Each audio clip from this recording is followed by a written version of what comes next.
Hi అండి. ఇలాంటి దిల్సే with me అంజలి కార్యక్రమంలో నా స్పెషల్ గెస్ట్ ఎవరో తెలుసా మీకు? నా ఉద్దేశ ప్రకారం అమ్మ గురించి ఎక్కువగా చెప్పాల్సిన అవసరం లేదు. మనందరికీ కూడా చాలా సుపరిచితులు. మానవ సేవే మాధవ సేవ అని అంటున్నటువంటి కొండవీటి జ్యోతిర్మయ్య గారు. మరి అమ్మని అడిగి బోల్డని విశేషాలు తెలుసుకుంటారండి. అమ్మ నమస్కారం అండి. నమస్కారం తల్లి. ఎలా ఉన్నారమ్మా? బాగున్నా బంగారం. మీరు ఎలా ఉన్నారు? చాలా బాగున్నారు. మీరు బాగున్నాం అందరూ. అమ్మా మరి ఈరోజు ఇంటర్వ్యూని మీ మంచి గానంతో మొదలు పెడతామా? తప్పనిసరిగా ఒక గాయకుడిని గబక్కన పాడమంటే వెతుక్కుంటాడు.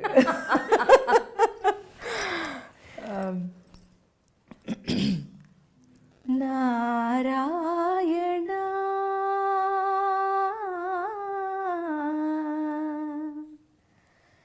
నారాయణ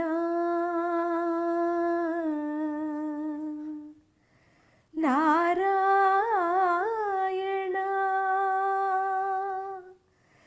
నారాయణ నీ నామమే గతీక నారాయణ నీ నామమే గతీక కోరికలు మాకు కొనసాగుటకు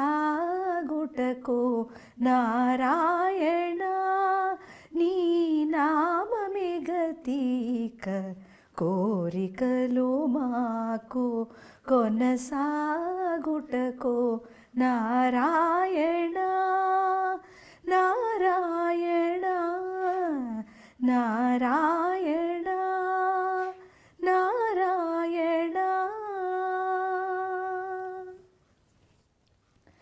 పై పై ముందట భవజలధి దాపు వెనుక చింతా జలధి పై పై ముందట భవజలధి దాపు వెనుక చింతా జలధి చాపలము నడుమ సంసార జలధి చాపలము నడుమ సంసార జలధి తేపైదీక తెగని దుటకు నారాయణ నీ నామమే గతీక కోరికలు మాకు కొనసాగుటకు నారాయణ నారాయణ నారాయణ నారాయణ. అద్భుతం. చాలా మంది అసలు నాకు ఒక క్వశ్చన్ అడగాలండి. మీ వాయిస్ అంటే టీవీలో చాలాసార్లు చూశాను, కానీ ప్రత్యక్షంగా మిమ్మల్ని ఇలా కలుసుకోవడం నిజంగా నా అదృష్టంగా భావిస్తున్నాను. నాకు కూడా అంతే నాకు కూడా అంతే. అసలు ఇంత మంచి గాత్రం ఉంది, ఈ అమ్మాయి బాగా పాడగలదు, ఇంత గొప్ప స్థితికి వెళ్ళగలదని మిమ్మల్ని మొట్టమొదటిసారిగా గుర్తించింది ఎవరండి? అమ్మ నాన్నే.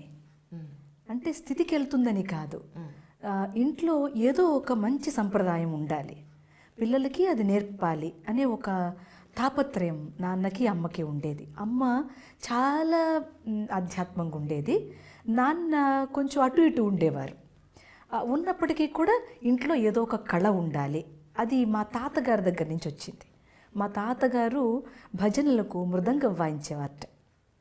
ఆయన ఫోటో మా ముత్తాత ఓకే, అది నాకు ఫోటో కూడా చూపించారనమాట. అంటే మా తండ్రి గారే కాకుండా మా చుట్టాల్లో చాలామంది ఇదిగో మీ తాత ఇట్లా మృదంగం వాయించేవారు, మా భజనలకు అన్నిటికీ కూడా ఆయనే, ఆ చుట్టుపక్కలంతా కూడా కృష్ణా జిల్లాలో అని వారు చెప్పటం, ఆ పోలిక నీకు కూడా వచ్చింది అని అనటం. అప్పుడు నాన్నగారు చిన్నప్పటి నుంచే నన్ను ఒక ఏదన్నా నాటకం ఉంటే పట్టుకెళ్ళిపోయేవారు, అందులో యాక్ట్ చేయమనేవాళ్ళు, ఒక డ్రామా ఉంటే చేయమనేవాళ్ళు. అట్లా హరిశ్చంద్ర నాటకంలో లోహిదాసుడి పాత్ర వేశాను. నేను అప్పుడు 5వ క్లాస్. 5వ క్లాస్లోనే అంటే ఆయనకి ఏంటంటే గొంతు బాగా రావాలి, బాగా ఇదవ్వాలి, వాయిస్ కల్టివేట్ కావాలి. అంటే అందులో నాలెడ్జ్ ఏం లేదు సుమా, అయినప్పటికీ కూడా కల్టివేట్ కావాలి, కల్చర్ కావాలి అని బాగా పద్యాలు పాడించటం, ఆ హార్మోనియం మాస్టర్ కోసం నేను కూడా వేచి ఉండటం. అంతే కదండి, పిల్లలకి ఇంట్రెస్ట్ లేకపోతే పెద్దాళ్ళు పాపం ఎంత పుష్ చేసినా కొంచెం కష్టం అవుతుంది. ఎప్పుడైనా సరే, ఆ కాలంలో ఈ కాలమే కానీ. అట్లా అమ్మ నాన్న ఒక పునాదిగా కల్చరల్ యాక్టివిటీస్లో ఉంచటం, స్కూల్లో దేశభక్తి గేయాలు పాడటము, ఆల్ ఇండియా రేడియోలో దాదాపు ఒక 700 పాటలు పాడా. నేను 4వ తరగతి నుంచి 7వ తరగతి వరకు ప్రతి ఆదివారం ఒక పాట పాడా. పిల్లల కార్యక్రమంలో ఉండేది, బాలానందంలో. I still remember. దేశభక్తి గేయం, లలిత గేయం, ఎంకి పాటలు, తర్వాత కొన్ని ఫీచర్స్ చేసేవాళ్ళు, బాగా పాడేవాళ్ళని సెలెక్ట్ చేసి చక్కగా వినేవాళ్ళం, చెవులు అప్పగించి దాని గురించి ఆలోచించేవాళ్ళం. ఇప్పుడు టీవీలు వచ్చేసిన తర్వాత కళ్ళు మాత్రం అప్పగిస్తున్నాం, అసలు బుర్రను వాడడం మానేసాం. అంతేగా అమ్మా, అంతేగా. అట్లా ఒక మంచి, అంటే ఒక దాన్ని ఏమంటారు, మార్గం. ఎట్లా అయితే ఈ మార్గంలో పెడితే ఎలా అయితే బాగుంటుందో అలా ఆ మార్గంలో ఉండేవన్నిటినీ కూడా, ఇప్పుడు దారిలో వెళ్తుంటే మనకి ఎన్నో కనబడుతూ ఉంటాయి, అందరినీ పలకరించిపోతాం మనం వెళ్ళేటువంటి ప్రతిరోజు. అట్లా మార్గంలో ఎన్ని ఉన్నా కూడా వాటన్నిటిని ఆదరించి నాన్నగారు, అప్పట్లో నాన్నగారు చేసినటువంటి కల్చరల్ యాక్టివిటీస్, ఎంతోమందిని తీసుకొచ్చి డాన్స్ చేయించడం, ఇలాగా చేసేవారు. కల్చరల్గా హెడ్గా ఉండటం వల్ల ఇక ఆ తర్వాత నేను గురువుని వెతుక్కోవడం ప్రారంభం చేశాను. అంటే సంగీతం నేర్చుకోవాలి, సరిగా పదనిసలు రావు అప్పటికి. ఈ ఆల్ ఇండియాలో పాడుతున్నానే తప్పించి ప్రత్యేకంగా సంగీతానికి గురువు లేడు. ఎవరో ఇంట్రెస్ట్ కొద్దీ స్కూల్లో టీచర్ నేర్పించేవారు. ఆవిడేదో తెలుగు పాఠం చెప్పుకుంటున్నప్పటికీ నాకు పాడటం ఇష్టం, బాగా పాడుతున్నానని పాట నేర్పించేది. నేను వెళ్ళిపోయి ఆల్ ఇండియా రేడియోలో పాట పాడేదాన్ని.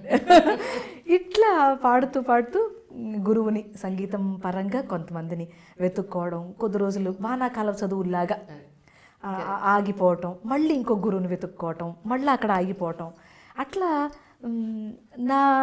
నేను అనుకోవటం నా చైల్డ్హుడ్ అంతా కూడా గురువుని వెతుక్కోవడమే సరిపోయిందమ్మా.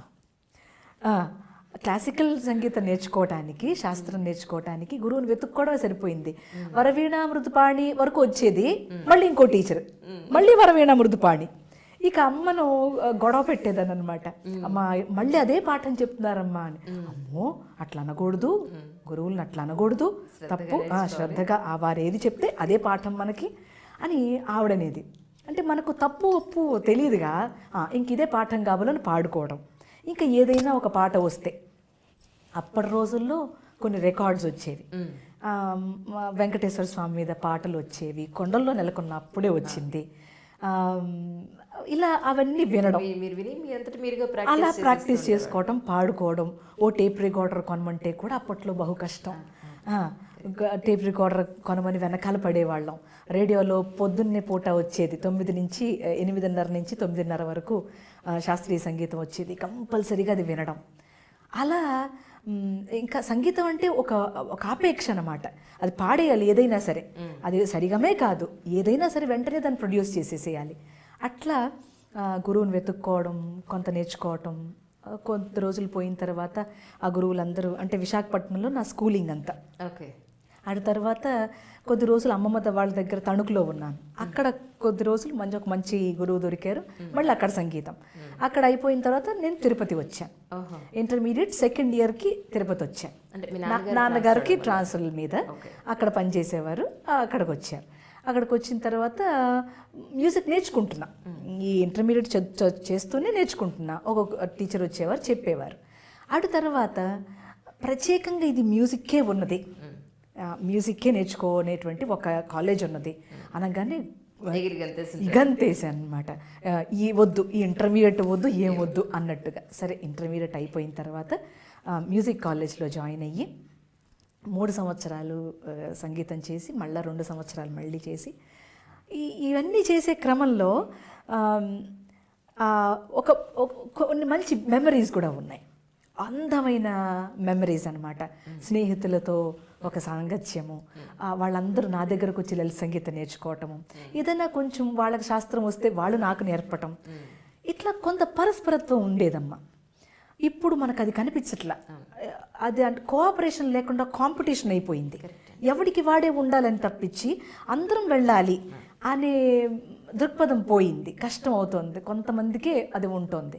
అట్లా నేర్చుకుంటూ మంచి మేము దాన్ని ఏమంటారు యూనివర్సిటీ లెవెల్లో కాంపిటీషన్స్కి వెళ్ళడం. ఒక్కోసారి ఓడిపోయేవాళ్ళం, కొంచెం నిరుత్సాహం ఉండేది, ఒక్కోసారి గెలిచేవాళ్ళం.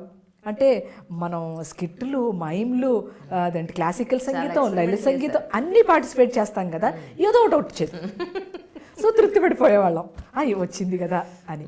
అట్లా చాలా గుర్తులు ఎస్వి యూనివర్సిటీతో, మా college Venkateswara music and dance కాలేజ్తో ఇవన్నీ చక్కగా ఉన్నాయి. అవన్నీ కొన్ని ఏంటంటే మర్చిపోలేం, కొన్ని ఏంటంటే కొంత బాధ కలిగించేవి కూడా ఉంటాయి దాంట్లో. కానీ అవి గుర్తుండవు, ఆనందం కలిగించేవి గుర్తుంటాయి. అంటే ఫైనల్గా మీకు పూర్తి స్థాయిలో సంగీతం నేర్పించింది ఎవరో తెలుసుకోవచ్చా? ఫైనల్గా అంటూ ఏం లేదుగా. ఇంకా కాలేజ్కి వచ్చిన తర్వాత లెక్చరర్ ఉంటారు. ఏ సంవత్సరానికి ఆ సంవత్సరమే లెక్చరర్ ఉంటారనమాట. అందులో పుదుక్కోట రామనాథం గారని ఆయన దగ్గరికి ప్రైవేట్గా క్లాసులు వెళ్తూ, ఆయన వైలన్ అయినప్పటికీ కూడా ఆయన దగ్గర వోకల్ నేర్చుకుని, ఇక్కడ క్లాసెస్లోనేమో పుదుకోట రామనాథం గారు, కృష్ణమూర్తి గారు ఆయన వీణ డిపార్ట్మెంట్ అయినా వోకల్ చెప్పేవారు. వారి దగ్గర డాక్టర్ మైథిలి గారని వారు, ఇలా కాలేజ్లో ఉన్నటువంటి లెక్చరర్స్ వాళ్ళందరూ గురువులే. అందరి దగ్గర కొంచెం నేర్చుకున్నాం. వీణ డిపార్ట్మెంట్లో ఒక మేడం ఉన్నారనుకోండి, లెక్చరర్ ఉన్నారనుకోండి, ఆవిడ మాకు లలిత సంగీతం చెప్పేవారు, దేశభక్తి గేయం చెప్పేవారు, ఆమె గురువే. అట్లా అనమాట. అంటే కాలేజ్లో మరి జనవరి 26కి ఆగస్ట్ 14కి పాడొద్దా మరి, అందుకోసం అని చెప్పేసి తప్పకుండా నేర్చుకునేవాళ్ళం. ఓకే. అంటే ఎక్కడ పోలేదు. ఇదే నడుస్తూ ఉన్నప్పుడు నాకు ఒకటి తటస్థపడింది, మళ్ళా తిరుపతిలోనే అన్నమాచార్యుల వారి సంకీర్తన మాకు ఒకటి ఉంటుంది. అంటే ఈ క్లాసికల్ సంగీతం నేర్చుకునే క్రమంలో అన్నమాచార్య సంకీర్తన ఒకటి, తరంగం ఒకటి, అష్టపది ఒకటి, తిల్లాన ఇలా ఉంటుంది కోర్సులో. అన్నమయ్య కీర్తన నేర్పుతా ఉన్నారు. అరే ఇది చాలా బ్యూటిఫుల్గా ఉంది, భలే అందంగా ఉంది అని నేర్చుకునేసిన తర్వాత అయిపోయింది. ఆ తర్వాత మళ్ళీ ఒకసారి కడుపెంత తాకొడుచు అనే కీర్తన వినపడుతూ ఉంటాయి మాకు అక్కడ తిరుపతిలో. ఎలా అంటే ఎక్కడికి వెళ్ళినా సంగీతం వినపడుతుంది అక్కడ. కరెక్ట్. కొండ మీదకి వెళ్ళినా, కింద మ్యూజిక్ కాలేజీల్లో ఉన్నానా, లేదా కచేరీలు చేసేటువంటి హాల్స్ ఉన్నాయి అక్కడ, ఆ కచేరీలకి వెళ్ళినా కూడా ఇలా వినపడతా ఉంటాయి. అప్పుడు ఆ పాటని, ఆ కీర్తనని ఇంటికి వచ్చి పాడుతూ ఉన్నా నేను. నాకేమో అర్థం తెలియదు అప్పటి వరకు. నేను ఇంగ్లీష్ మీడియం, తెలుగు ఒక సబ్జెక్టేగా, మనకు అందులో లోతు తెలవదు, విభక్తులు ఇవన్నీ తెలుస్తాయి, అయినప్పటికీ అంత అర్థం తెలియదు. సో అమ్మని అడిగితే అమ్మ అప్పుడు అర్థం చెప్పింది. అంతే ఆ కీర్తనలో కడుపెంత తాగుడుచు కుడుపెంత దీనికై పడని పాట్ల నిల్లపడి పొరల నేలా, కడుపెంత తాగుడుచు కుడుపెంత దీనికై పడని పాట్ల నిల్లపడి పొరల నేలా, పరుల మనసునకు ఆపదలు కలుగగజేయ పరితాపకరమైన బ్రతుకేలా, సొరిది ఇతరుల మేలు జూచి సైపగలేక తిరుగుచుండెడి కష్టదేహమిది ఏడా, కడుపెంత తాగుడుచు కుడుపెంత దీనికై పడని పాట్ల నిల్లపడి పొరల నేలా. ఇదేదో ఇన్డెప్త్లో ఒక కదలికను తీసుకొస్తుంది. అంటే అప్పటి వరకు ఏంటంటే మా ఇంట్లో కూడా వాతావరణం ఏదైనా ఇవ్వటమే కానీ తెచ్చుకోవడం తెలవదు మాకు. అమ్మ ఇంట్లో అర్ధరాత్రి 12 వస్తే కూడా నాన్న భోజనం పెట్టు లక్ష్మి అంటే భోజనం పెట్టడమే, అది ఏ టైం ఆ టైం అని లేదు, ఎవరు వచ్చినా. ఇక నాన్నగారు ఏం చేస్తుంటే? నాన్నగారు మెకానికల్ ఇంజనీర్ అండి. ఓకే. ఒకసారి మీ కుటుంబ నేపథ్యం ఒకసారి చెప్పండి. అంటే అమ్మ హౌస్ వైఫ్, నాన్ననే ఇది చేసేవారు, మెకానికల్గా చేసేవారు. ఆయన వైజాగ్లో స్టీల్ దీంట్లో పనిచేసేవారు, హిందుస్థాన్ జింక్ లిమిటెడ్లో పనిచేసేవారు. ఆ తర్వాత అక్కడి నుంచి ఉద్యోగాలు మానేసి ఆయన దానంలో శిబి చక్రవర్తి ఆయన. అరుతూ దొరకరు, అట్లాంటి వాళ్ళు కనపడరు. కష్టం. అలా ఉన్నదంతా దానం చేసేవారు ఆయన. అయ్యో, చాలా కష్టాలు కూడా పడ్డాం, అట్లాగే మేము చాలా ఇబ్బందులు పడ్డాము. అయినప్పటికీ పర్వాలే, అది మమ్మల్ని ఇప్పుడు రక్షిస్తోంది కూడా. ఎంతమంది పిల్లలండి? నాకు ఒక చెల్లి. ఓకే. ఒక చెల్లి, నేనే పెద్దదాన్ని ఇంటికి. జ్యోతిర్మయి, కిరణ్మయి. ఓకే. సో ఇంట్లో రావటము, ఒకళ్ళకి పెట్టడం, మేము ఇవ్వటమే తప్పించి తెచ్చుకోవడం తెలియక ఒక సాఫ్ట్ కార్నర్. అమ్మ వెరీ అంటే ఇగ్నరెన్స్లో ఒక ప్యూర్ ఇగ్నరెన్స్. ఆవిడకి ఇంకొకళ్ళ మీద ద్వేషము, ఒక కపటత్వము అట్లా ఉండేవి కాదనమాట. ఎవరొచ్చినా ఆదరించటము, ఎవరొచ్చినా కూడా అది ఏ టైం అనేది లేదు ఆవిడికి.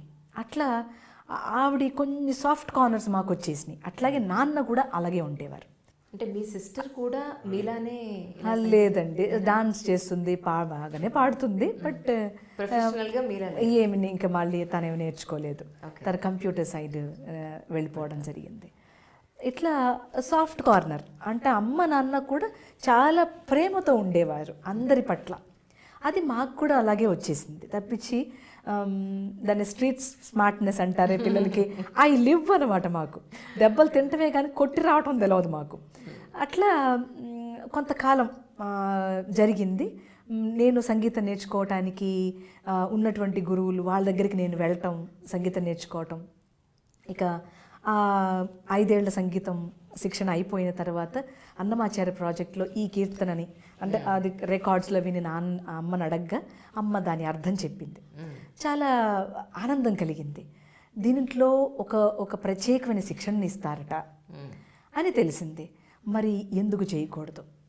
అదొకటే కాకుండా ఇందులో నేను చెప్పకూడదు ఏమీ లేదు. అప్పుడు ఇల్లు గడవటం కూడా కష్టమయ్యేది. నిజం. అంటే నాన్న ఎలా అంటే దాన ధర్మాలు చేయటమే తప్పించి ఆయన తీసుకురావడం తెలియదు కదా.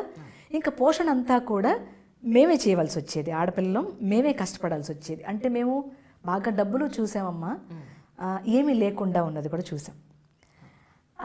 ఆ తరుణంలో నాన్న ఇట్లా ఉండేపాటికి కొంచెం ఇల్లు గడవటం కష్టం అవ్వడంతో కొద్ది రోజులు క్లాసులు చెప్పాను, ట్యూషన్స్ నేను కూడా చెప్పాను. అంటే నేను నేర్చుకోవటమే కాకుండా నేను నేర్చుకోవటానికి మళ్ళీ గురువుకి ఫీజు ఇవ్వాలి కదా, అందుకని నేను కూడా క్లాసులు చెప్పేదాన్ని. నేను క్లాసులు చెప్పి దాంతో మళ్ళీ ఆ గురువు గారికి దక్షిణ ఇచ్చేదాన్ని. అట్లా ఇల్లు కూడా అట్లాగే గడిపేదాన్ని. ఆ గడిపే క్రమంలో ఇప్పుడు నేను నేర్చుకోవాల్సినటువంటి అన్నమాచార్య సంకీర్తనలు కొంత స్టైఫండ్ ఇస్తారు. అంటే దేవుడు ఎంత దయ చూపిస్తాడు అని అంటే ఆయన నమ్మితే, అంటే అమ్మ నమ్ముతుంది, అందరం కూడా స్వామిని నమ్ము వాళ్ళం కదా, మా కులదైవమే వెంకటేశ్వరుడు.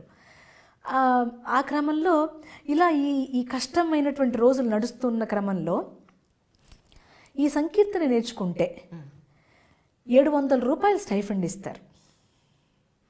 ఒకటి ఇష్టం, ఇంకొక హయ్యర్ ఎడ్యుకేషన్ చేద్దామా డబ్బు లేదు, చదువుకోవడానికి ఆ స్థాయి లేదు, ఇక ఎవరిని అడగలేం, అభిమానం. 700 రూపాయలు స్టైఫండ్ ఇస్తారు.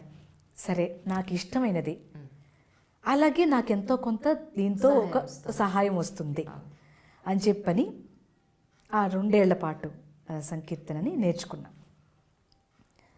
స్వామి దయ అంటున్నానే, ఎదురు డబ్బులు ఇచ్చి ఎవడైనా విద్య చెప్తారండి?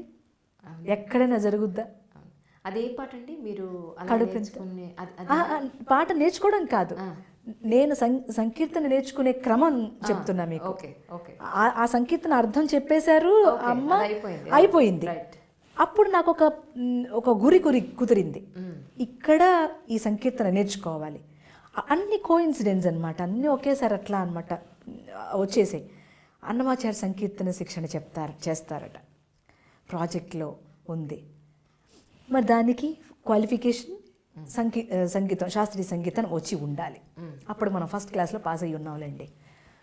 సో మనం ఎలిజిబుల్, వెళ్ళాలి, ఒక ఇంటర్వ్యూ ఇవ్వాలి, మన గొంతుని చూస్తారు, కొంచెం మన శాస్త్రాన్ని చూస్తారు, కొంచెం ఇది కూడా లిటరేచర్ కూడా చూస్తారు, ఎట్లా రాస్తున్నాం అనేది.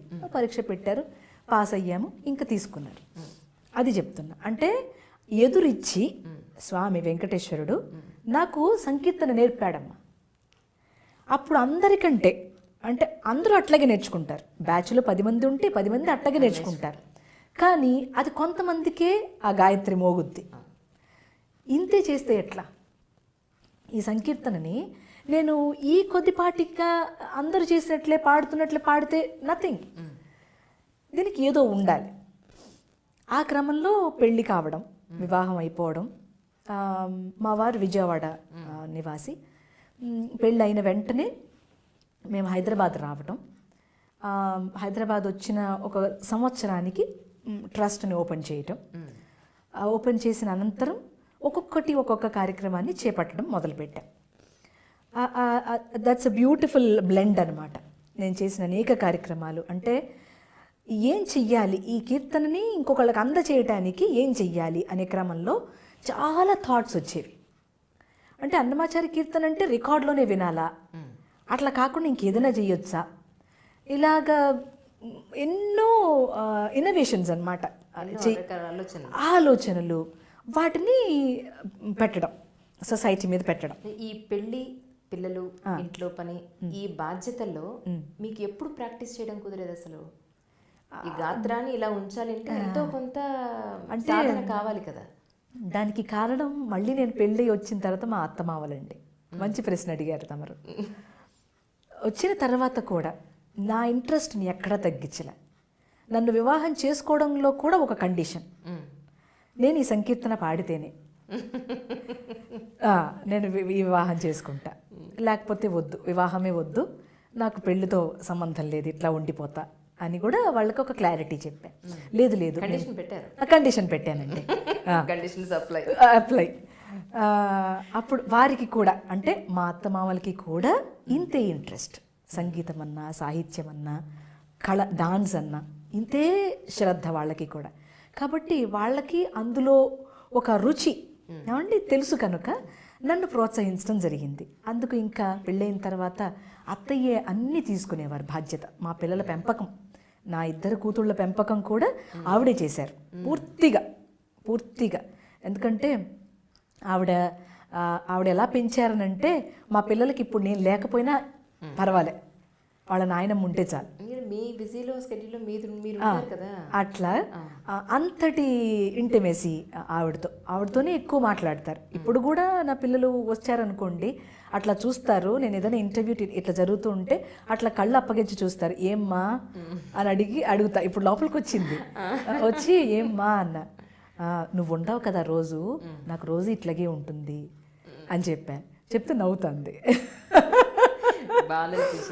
కొంచెం బాధ అనిపిస్తుంది ఒక్కోసారి, ఎందుకంటే వాళ్ళు హాస్టల్లో ఉంటున్నారు ఈ సంవత్సరమేను.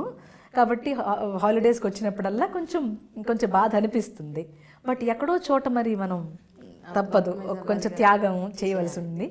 అట్లా మా అత్తమామలకు ఉన్నటువంటి ఆ శ్రద్ధ వల్ల మా పిల్లలిద్దరి పెంపకం, నా కెరియర్ కూడా అంతే చక్కగా, అంటే ఒక 2 రైలు పట్టాల్లాగా జరిగిపోయినాయి అమ్మ. అంటే ఈ ప్రొఫెషన్ అనండి, లేదంటే మీరు ఎంచుకున్న మార్గం అనండి, ఇది ఎంచుకోవడానికి గల ప్రధాన కారణం ఏమై ఉంటుంది? ఎన్నో ప్రొఫెషన్స్ ఉన్నాయి.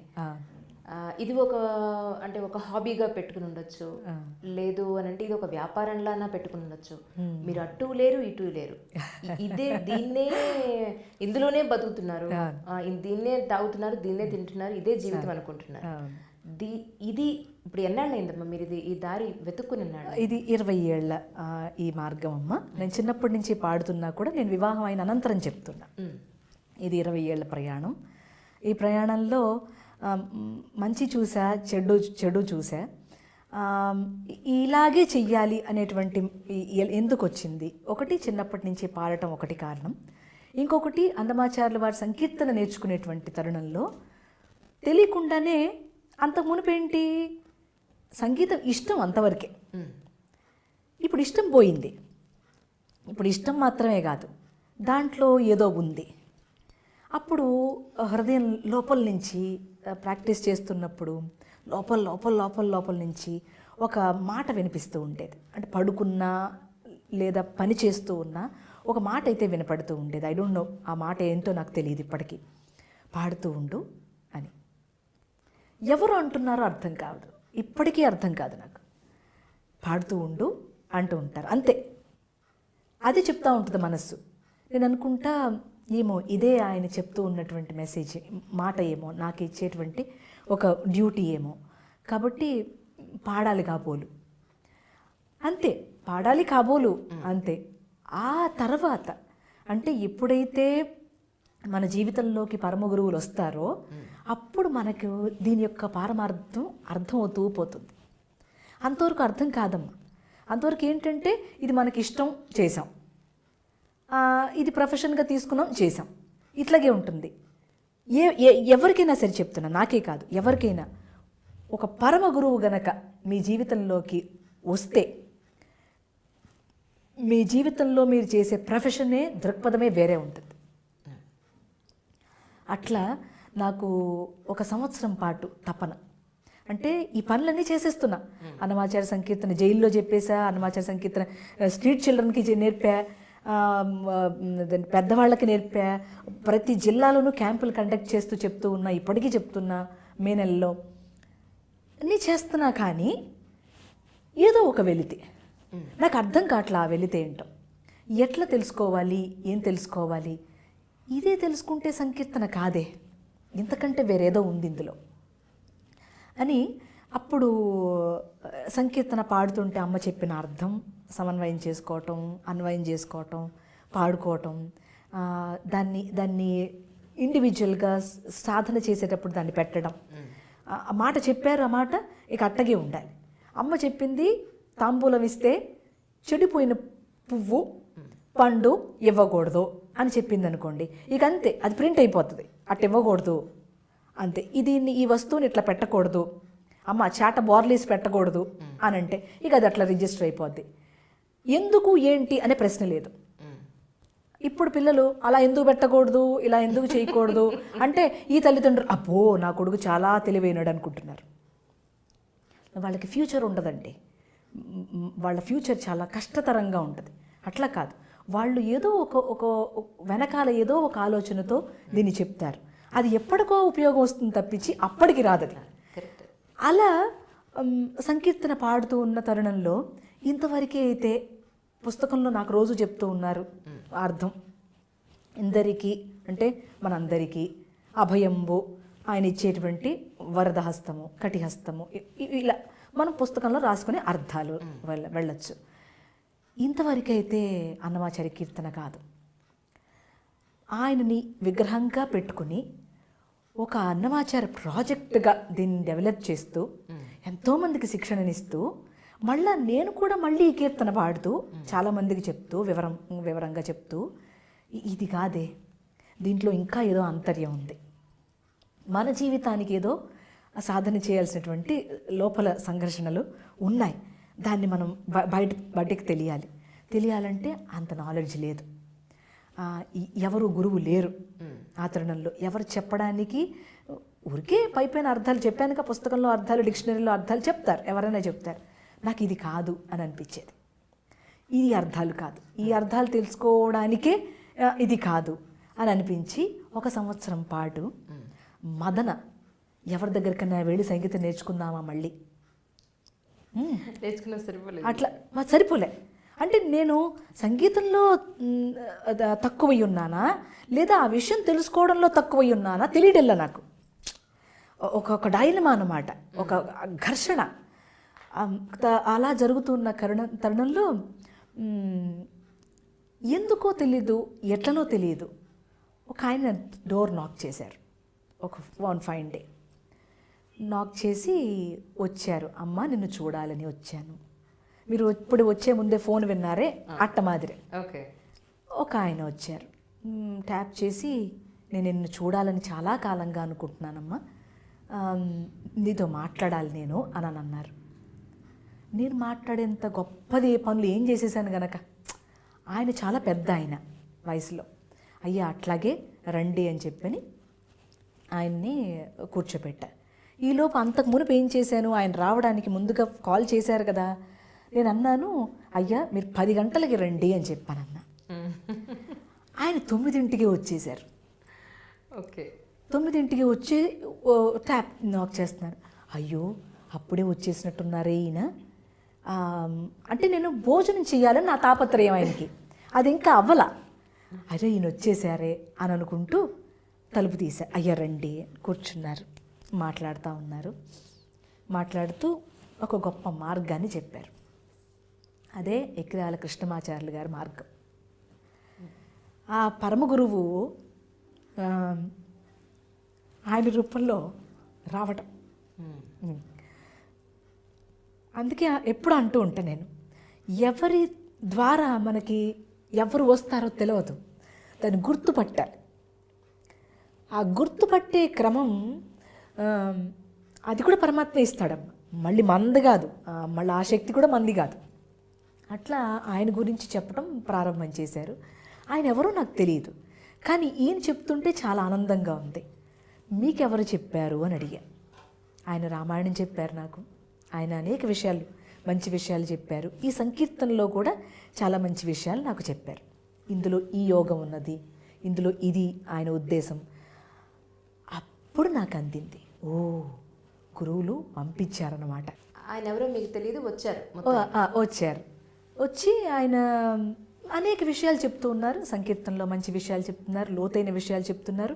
అప్పుడు నా హృదయం విపరీతమైనటువంటి ఆనందానికి లోనవుతోంది. ఇదియా దీని ఉద్దేశం, ఇదా అని పొంగిపోతుందన్నమాట. ఆయన ఎప్పుడు వచ్చినా ఏదో తెలియని ఆనందం.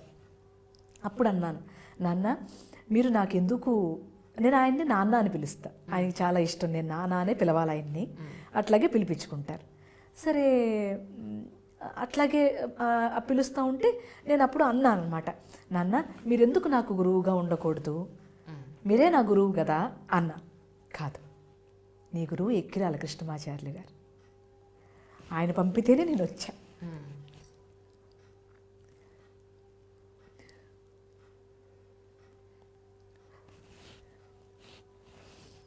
ఎంత దయ్య.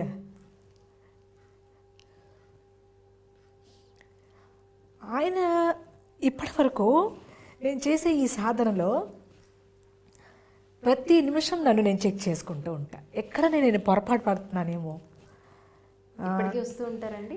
వస్తారు. నాన్నకి ఈ మధ్య బాగాలేదు ఒంట్లో, ఆయన కొంచెం ఇబ్బంది పడుతున్నారు ఆరోగ్యరీత్యా, గుంటూరులో ఉంటారు. మల్లాది పున్నయ్య గారు, మల్లాది పున్నయ్య గారు. ఆయన అంటే తర్వాత ఆలోచిస్తే నేను 10 o'clockకి రమ్మన్నా, ఆయన 9 o'clockకి వచ్చారు. ఆయనే కాబోలు నా గురువు అనుకున్నా, నేను కాదు ఫలానా అని చెప్పారు. అంటే దీని లోపల ఆంతర్యం ఎంతని చెప్పగలం, ఏమని చెప్పగలం?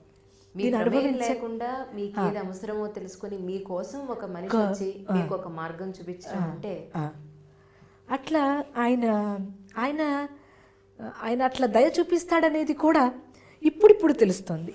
ఎట్లా తెలుస్తుందో అని మీరు అడిగితే, ఆయన చెప్పిన పతంజలి యోగ సూత్రం, ఆయన చెప్పిన భగవద్గీత, ఆయన చెప్పిన నారద భక్తి సూత్రం, ఇవన్నీ వింటున్నప్పుడు అప్పుడు నాకు ఒక ధైర్యం వచ్చింది. నేను చేసేటువంటి ఈ సాధన సంకీర్తన కొరకే, అంటే సంకీర్తన పాడటం వరకే అయితే నాకు ఏమి రాదు, ఇంకా అయిపోయింది, నేను ఒక పర్ఫార్మర్గా ఉండిపోతా. పరమ గురువుల ఉద్దేశం నేను అక్కడికే ఉండిపోవాలని కాదు. ఆయన ఉద్దేశం ఏంటంటే నేను ఇంకా ఎదగాలి సాధనలో. గొంతు పాట పాడటం ఒకటే కాదు, నా మెంటల్ స్టేటస్, నేను ఆ సాధన చేసేటువంటి ఆ స్పిరిచువల్ లెవెల్ ఇక్కడి నుంచి ఇంకొంచెం స్టెప్ ముందుకెళ్ళాలి అనే ఒక తాపత్రయం ఆయనకి. అట్లా ఆయన అనుగ్రహం ఎప్పుడు తలుచుకున్నా ఇట్లాగే దుఃఖం వచ్చేస్తూ ఉంటుందన్నమాట. అందుకనే ఎప్పుడు అంట, గురువులు నా గురువుని గుర్తు చేయకండి అయ్యా అని ఎప్పుడు అంటూ ఉంటా. అంత మధురం అన్నమాట. ఆయన గుర్తు చేసుకుంటుంటే ఒళ్ళు పులకరించిపోతుంది. ఆయన మాట్లాడుతుంటే రోజు ఆయన వాయిస్ వినకుండా నేను ఉండలేను. ప్రతిరోజు ఆయన నాకు చెప్పే పతంజలి యోగ సూత్రం వినాల్సిందే, పొరపాటును కరెక్ట్ చేసుకోవాల్సిందే. ఎక్కడైనా పొరపాటుగా ఏదైనా గబుక్కున మాట్లాడితే దుఃఖం వస్తుందన్నమాట. అయ్యో పొరపాటుగా మాట్లాడేసేనే, తప్పుగా అన్నానే, ఇట్లాగా రియాక్షన్ చేసి ఉండకుండా ఉంటే బాగుండు. అంటే అప్పుడప్పుడు అండి మనకే ఈ కీర్తి కూడా గుర్తొస్తుందండి. అప్పుడు ఒక చిన్న అహం పుడుతుంది.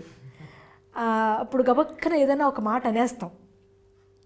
ఆ క్రమంలో అది ఎక్కడైనా నేను తప్పు చేస్తానేమో అని చెప్పని ఆయన పతంజలి యోగ సూత్రం రోజు వినాల్సిందే.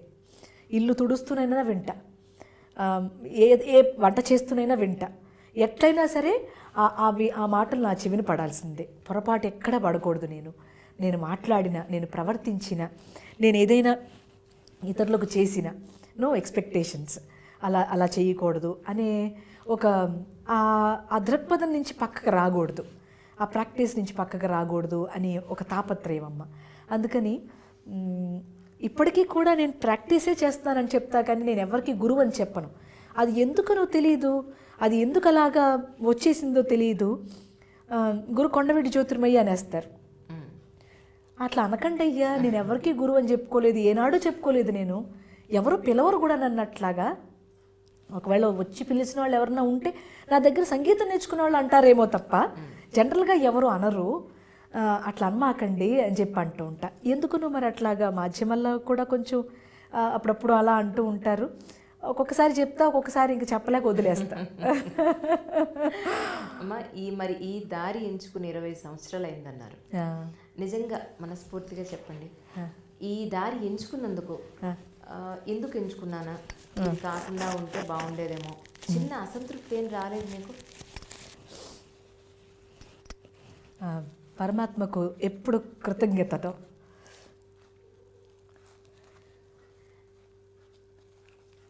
నిజంగా అసలు మీకున్నది భక్తనాలా, మీ శ్రద్ధనాలా, నిజంగా ఇది మీ మంచితనం, అంతే, అది మీ మంచితనం.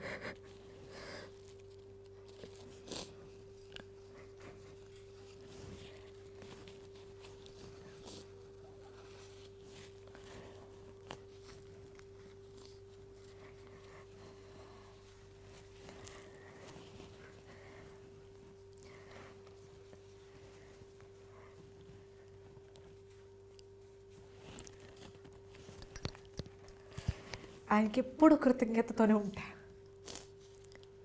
అసంతృప్తి లేదు అస్సలు, చాలా తృప్తి. ఏది చేసినా కూడా ఒక్కొక్కసారి కామెంట్ చేస్తూ ఉంటారు. చేసినప్పుడు అనుకుంటా, చదువు కాదు ముఖ్యం, లోపల ఎక్కడో కొన్ని సంస్కారాలు ఉంటాయి. ప్రతి వ్యక్తికి ఉంటాయి, కొంతమందికి కొంచెం ఎక్కువ ఉంటాయి, అంతే. చదువుకోకపోవడానికి వల్లనే పరమాత్మ నన్ను స్వీకరించాడేమో అనుకుంటా. అవునమ్మా, అవునమ్మా. అది ఎందుకంటే గోపికలు అంటే అలా కాదుగా ఇంకా ఎక్కువ చదువుకోవాలిగా. ఇప్పుడున్నటువంటి దీంట్లో బాగా చదువుకోవాలి. మీ దగ్గర ఏమో మీరనే చదువుకోనందువల్ల ఇంకా మీ దగ్గర ప్యూరిటీ ఉందనుకోవచ్చుగా. అందుకనే నేను ఎప్పుడు ఆయనకు అంటూ ఉంటాను, నాకు ఎక్కువ చదువు చెప్పకుండా ఉండడం చాలా మేలు చేసావు. ఎక్కువ మేలు చేసింది ఆ విషయంలో స్వామి నాకు. ఎక్కువ చదువు చెప్పకుండా అంటే చదువుకున్నా, అది అట్లా కాదు. నేను చెప్పేటువంటిది ఇప్పుడు ప్రాపంచికమైనటువంటి చదువు. అవునండి, డిగ్రీలుగా. నాకు డిగ్రీలు ఉన్నాయి, ఎందుకు సర్టిఫికేట్లే. అవును, నేను బయట విన్నది ఏంటి అంటే జ్యోతిర్మయ్య గారు ఆవిడకి బతకడం రాదు, ఆవిడ బతకలేరు, ఈ ప్రపంచానికి తగ్గట్టుగా ఆవిడ ఉండలేరు. అవునమ్మా, అది దానికి కారణం మా పరమ గురువులు ఇచ్చినటువంటి మార్గం. అంటే ఎట్టయినా ఉండిపోవాలంటే ఉండిపోవచ్చు, ఇట్లాగే ఉండాలంటే కష్టం కదా. అందుకని ఆయన నాకు ఇచ్చినటువంటి మార్గం, గురువు నా జీవితంలోకి రావడం, ఇవన్నీ కూడా నాకు సంపూర్ణమైన జీవితం ఇప్పుడు నేను అనుభవించేస్తున్నాను. ఇక చాలు. ఒకవేళ ఫిజికల్ ఎయిల్మెంట్స్ వస్తాయేమో, అవి కూడా పర్వాలే, వస్తే రాని, అది కూడా సిద్ధమే. అట్లని నాకేమన్నా బ్రతుకుకి లేదా నా పిల్లల యొక్క ఫీజులు కట్టడానికో ఎప్పుడు కొరత రాలేదే. ఎప్పుడు నిరంతరం నా జీవితం మెరకల్గానే జరిగిపోతుంది. ఇప్పుడు అనుకుందాం, ఈ టర్మ్ ఫీజు కట్టాలి పిల్లలకి, ఏదో కచేరీ వస్తుంది. నిజమమ్మా, మీ మీ ప్లేస్లో కనుక వేరే వాళ్ళు ఉంటే ఈ పాటికి ఎన్నో ఆస్తులు కూడగట్టుకుని ఉండేవాళ్ళు, ఎంతో గొప్ప స్థితికి వెళ్ళి ఉండేవాళ్ళు. అట్లా ఏం లేదు. అంటే ఇలాగే మీరు ఉండిపోవడానికి గల కారణం ఏమైంటుందంటారు? ఇప్పుడు మీరు అన్నారు టర్మ్ ఫీజు కట్టాలి అని, ఒక కచేరీ వస్తుందని ఒక ఆశ, భగవంతుడి మీద ఒక నమ్మకం, ఎంతకాలం ఇలా? కానీ ఏది లేదనుకోండి, నా చేతనైంది, నాకు వ్యవసాయం అంటే చాలా ఇష్టం. ఏదో ఒక 2 ఎకరాల పొలం కౌలుకు తీసుకుంటాం, నా భర్త నేను చేసుకుంటాం. బ్రతకలేకపోవడం అంటూ ఏం లేదమ్మా. అవునండి. ఈ భూమి మీద బ్రతకలేము అనేది ఏం లేదు. కాకపోతే ఇప్పుడు కూడా ప్రజలు నన్ను గుర్తించారు అని అంటే నేను మంచి పనులు చేయటం వల్లే కదా. ఇప్పుడు నన్ను ప్రత్యేకంగా నేను బ్రతకడం అంటూ ఏం లేదుగా, ప్రజలే నన్ను బ్రతికిస్తారు. ఆ క్రమం ఒక సంకీర్తన పాడినప్పుడు అందరికీ అర్థమవుతుంది, ప్రత్యేకంగా నేను చెప్పాల్సిన అవసరం ఉండదు. బ్రతకలేకపోవడం అని అంటే అలా కూడా అనను, ఎందుకంటే బ్రతకలేకపోవడం అంటే ఇంకా అర్థం ఉంది. నేను కచేరీకి అడుగుతున్నాగా 2 లక్షలు ఇవ్వమని, 1,500,000 2 లక్షలు అడుగుతున్నాగా. బ్రతకలేకపోవడం అట్లా కూడా కాదు. అక్కడ ఏంటంటే ఈ డబ్బు ద్వారా, అంటే నేను ఏదైతే డిమాండ్ చేస్తూ ఉన్నానో, నేను ఏదైతే డబ్బు అడుగుతున్నానో, అది నాకు ఏవి కావాలో, అంటే ఇంటికి అంతవరకే జీవన ఆధారం కనుక అంతవరకు అడుగుతున్నా. కాబట్టి బ్రతకటం రాదు అంటే కూడా నేను ఒప్పుకోను, అది కూడా కాదు. మీరు దానికే సంతృప్తి పడిపోయారని చాలా రైట్, చాలా సంతృప్తి పడిపోయా, చాలా ఆనందపడతా. ఉన్న దాంట్లో చాలా సర్దుకోగలను. నేను ఏమి లేకపోయినా కూడా సర్దుకోగలను. వంట కూడా ఇప్పుడు అది లేదు ఇది లేదని ఆపను, ఏది ఉంటే అది వేసేసి చేసేస్తా. అది కూడా ఇది లేదు కనుక జీవితంలో ఒక తృప్తిని కలిగించడానికి ఒక మార్గం గురువులు మనకి ఇచ్చినప్పుడమ్మా దాన్ని అనుభవించడమే తప్పించి లేని దాని గురించి ఊరికనే మనం చింతపడటము. కొంతమంది అంటూ ఉంటారు, మీరు చేసినటువంటి వర్క్స్ ఎవ్వరూ చెయ్యరు, వితిన్ షార్ట్ టైం, అంటే చాలా కాలం నుంచి ఉన్న వాళ్ళు ఉన్నారు, చేసిన వాళ్ళు చేశారు, కానీ వెరీ షార్ట్ టైంలో మీరు చాలా చక్కగా అన్నమయ్యని చూపించారు, అన్నమయ్యకి మంచి వర్క్స్ చేశారు అని అంటూ ఉంటారు. అది నాకు చాలా ఆనందం కలుగుతుంటుంది. గర్వం తెప్పించదు ఏనాడు కూడా. నాకు నా డిక్షనరీలో అసలు గర్వమే లేదు. చాలా ఆనందంగా ప్రతిసారి కూడా ఆయన స్వామి దర్శనం కల్పించినా ఆనందపడతా, కల్పించకపోయినా ఆనందపడతా, సంకీర్తన కచేరీ ఇచ్చినా ఆనందపడతా, ఇవ్వకపోయినా ఆనందపడతా. ఎందుకంటే అప్పుడేం కావాలో నాకంటే ఆయనకే తెలుసుగా ఎక్కువ. కాబట్టి ఆయన ఆ సందర్భంలో తీసుకొచ్చి ఇస్తాడు. కాబట్టి ఆయనకి ఎప్పుడూ కృతజ్ఞతే తప్పించి ఇప్పుడు కోరిక కూడా నేను కోరలేదు ఆయన్ని. ఇది లేదు కాబట్టి నాకు ఇవ్వయ్యా అని ఏనాడు నేను అడగలేదు. బై మెటీరియల్ ఆబ్జెక్ట్ కానీ సబ్జెక్ట్ కానీ ఎప్పుడు నేను అడగలేదు. ఇప్పుడు గురువులు అనుగ్రహించినటువంటి ఈ మార్గంలో ఇంకా మోస్ట్ సింపుల్గా బ్రతుకుతున్నా. అప్పుడు నాకు కొంచెం డబ్బులు మిగులుతున్నాయి, అప్పుడు నేను ఇంకొక యాక్టివిటీ చేయగలుగుతున్నా. ఈ యాక్టివిటీస్ వల్ల మీ చేతిలో ఉన్న ఆ తక్కువ ఆర్థిక వనరు కూడా మీకు ఖర్చు అయిపోతుంది. అవును, అవుతుంది. సో ఒక టైంలో అయితే మీ అవసరానికి కూడా అందని పరిస్థితులు మీరు చూస్తున్నారు. అయినా కూడా మీరు ఆ పనులు ఆపకుండా అలా కంటిన్యూస్గా చేస్తూనే ఉండడం అనేది ఎంతవరకు మీకు ఇదనిపిస్తుంది? పిల్లల్ని కూడా మీరు సమాజ సేవకై 2 ఆడపిల్లల్ని హాస్టల్లో పెట్టి చదివించడం అని అంటే తల్లికి నిజంగా బాధాకరం.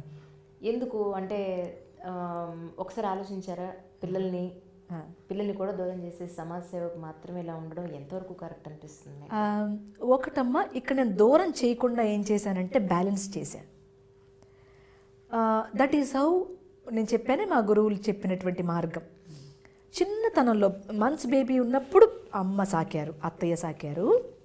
ఇక తర్వాత కొంచెం పెద్ద అవుతున్న కొద్దీ I was there for them for some time. మళ్ళీ వెళ్తూ ఉండేదాన్ని. ఒక్కొక్కసారి బాటిల్స్ తీసేసుకుని పాపాయికి మిల్క్ బాటిల్ తీసుకుని కూడా వెళ్ళిన సందర్భాలు ఉన్నాయి. సో అట్లా ఐ బ్యాలెన్స్డ్. నేను ఎప్పుడూ కూడా ఇల్లుని నెగ్లెక్ట్ చేయలేదు, పిల్లల్ని నెగ్లెక్ట్ చేయలేదు. సమాజ సేవను లేకపోతే మంచి కార్యక్రమాలు చేయటానికో వాళ్ళ వాళ్ళ మీద దృష్టి తగ్గించలేదు. I was balancing. ఆ బ్యాలెన్స్ నేర్పింది మా గురుదేవులు. అందుకని వాళ్ళు లోటుగా ఫీల్ అవ్వరు, కాకపోతే ఇంకా ఉండాలని కోరుకుంటారుగా వాళ్ళు. అంటే నేను మరి వాళ్ళతో పాటు పార్కులకు రానుగా, అలాంటివి కొంచెం లోటు. మిగతావేవి లోటు లేదు. పార్కులకు రావాలనో సినిమాకి రావాలనో వాళ్ళకి అలవాటు లేదు. అయినప్పటికీ ఎప్పుడైనా ఒక సినిమా వాళ్ళ తండ్రి గారు చూపిస్తే కూడా నేను వెళ్ళను కదా. సో అలాంటివి చిన్న చిన్నవి తప్పించి మిగతా వాటిని ఎప్పుడూ కూడా వాళ్ళు నేను లేనటువంటి లోటుని ఫీల్ అవ్వరు. ఇప్పుడు కూడా హాస్టల్లో వస్తే ఆ ఉన్న 4 రోజులు వాళ్ళతో స్పెండ్ చేస్తాను. మీలాంటి వాళ్ళు ఎప్పుడన్నా ఇలా వచ్చినప్పుడు, అంటే మీకు కూడా కుదరదు కనుక వచ్చి మాట్లాడతాం అంతే తప్ప నో నెగ్లిజెన్స్, నో బాధ్యతని విడిచిపెట్టి నేను ఏనాడు ఫిలాసఫీ మాట్లాడలేదు. లేదు మీ బాధ్యత మీరు నిర్వర్తిస్తూనే కాకపోతే ఒక తల్లికి ఏంటంటే పిల్లల్ని విడిచి ఉండడం అనేది కొంచెం కష్టమైన పని. అవును, ఆ పాయింట్ లో మాత్రమే నేను అవునండి అవును. అది అక్కడే కొంచెం అనిపిస్తూ ఉంటుంది. అంటే మనం పెరిగినటువంటి వాతావరణంలో వాళ్ళు పెంచలేకపోతున్నామే అని అప్పుడప్పుడు ఒక దిగులు ఉంటుంది. బట్ స్టిల్ ఏమో ఇదే ప్రసాదించాడు స్వామి, సరే కానీ అనుకోవటం, ముందుకెళ్ళిపోవటం. ఈ కెరీర్ మార్గంలో కెరీర్ ఓరియంటెడ్గా కనుక ఒకసారి ఆలోచిస్తే ఉమెన్కి పెళ్ళి అయిన తర్వాత ఈ ఇంట్లో పనులు, వంట, క్లీనింగ్, పెద్దవాళ్ళకి చూసుకోవడం, నెక్స్ట్ పిల్లలు, ఇవన్నీ కూడా ప్రతి మహిళ కూడా నిర్వర్తించేదే. ఆడవాళ్ళుగా పుట్టకపోతే బాగుండేదేమో అని అనిపించలా. మేల్కి ఒక పెళ్ళైనా కెరీర్ అడ్డు రాదు. అవును, తండ్రి అయినా అడ్డు రాదు కదా. రాదు, అన్ని ఆడవాళ్ళకే. తల్లి అయితే వాళ్ళ కోసం కెరీర్ పక్కన పెట్టాలి. ఎవరికి ఇంటిలో ఎవరికి వచ్చినా సరే వీళ్ళు పక్కన పెట్టి వీళ్ళు ప్రెజెన్స్ కావాలి. అనిపించిందా మీకు నిజంగా? అనిపిస్తుందమ్మా, అప్పుడప్పుడు అనిపిస్తుంది. అరే మగవాడుగా కొంచెం పుట్టుంటే ఇంకొంచెం ఎక్కువసేపు సాధన చేసుకునే వాళ్ళమేమో, ఈ గొడవ అంతా లేకుండా వాళ్ళేదో వంట చేసుకుంటారు, వాళ్ళ పిల్లల పోషణ చూసుకుంటారు కదా ఆడాళ్ళు అనిపిస్తుంది. అప్పుడప్పుడు అంటూ ఉంటా కూడా మా నాన్నతో, నాన్న ఆడవాళ్ళగా పుడితే కొంచెం కష్టమేను, ఇలా ఉండవలసి వస్తుంది అని అంటే వారు కూడా నిజమేనమ్మా అంటూ ఉంటారు. కానీ ఒకటి చెప్పారు, ఆయన ఏం చెప్పారనంటే, అమ్మా నువ్వు ఇంత ఆర్తి స్వామి పట్ల ఉంచావు అని అంటే నీకు ఆ అమ్మ గుర్తులు ఉండబట్టే కదా. కాబట్టి నేను వచ్చే జన్మలో నిన్ను కనడానికి ఆడదాన్నై పుడతా అని అన్నారు. చాలు, ఆ ఆశీస్సులు చాలు. అప్పుడు కొంచెం నాకు ధైర్యం వచ్చింది. ఓహో, ఆడతనమో లేకపోతే ఆడపిల్లగా పుట్టడమో ఏమీ అదృష్టమో కావచ్చు, కొన్ని మనకు లభించకపోవచ్చు, కానీ కొన్ని లభిస్తాయి. ఆర్ద్రత, లోపల ఎక్కడో దయ, భగవంతుడి పట్ల పారమైన విశ్వాసం.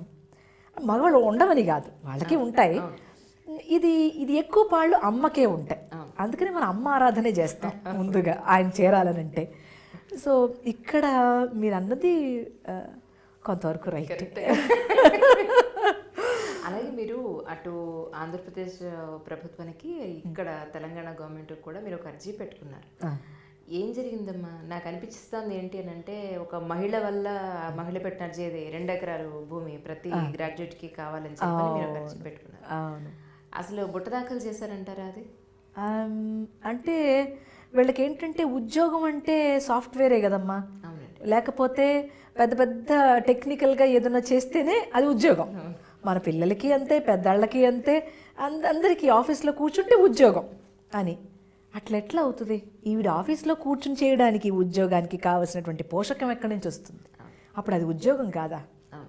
కాబట్టి చదువుకున్న యువత వాళ్ళు ఎక్కడెక్కడో తిరుగుతున్నారు. ఆ కంపెనీ, ఈ కంపెనీ, ఇది చేయాలా, అది చేయాలా, ఎన్నో లెటర్లు పెట్టుకుంటారు కంపెనీలకి. వాళ్ళు కాల్ఫర్ చేసేంత వరకు కూర్చుంటారు. అట్లా కాకుండా వెంటనే గ్రాడ్యుయేట్స్ అయిన వెంటనే బయటకు వచ్చిన తర్వాత ఈ యువతకి ఇంట్రెస్ట్ ఉండే వాళ్ళకి, అందరికీ కాదు, ఇంట్రెస్ట్ ఉండే వాళ్ళకి పెట్టుకుంటారు. వాళ్ళు అర్జీ పెట్టుకుంటే వాళ్ళకు 2-3 ఎకరాల భూమి కేటాయించండి, వాళ్ళు చక్కగా వ్యవసాయం చేసుకుంటారు.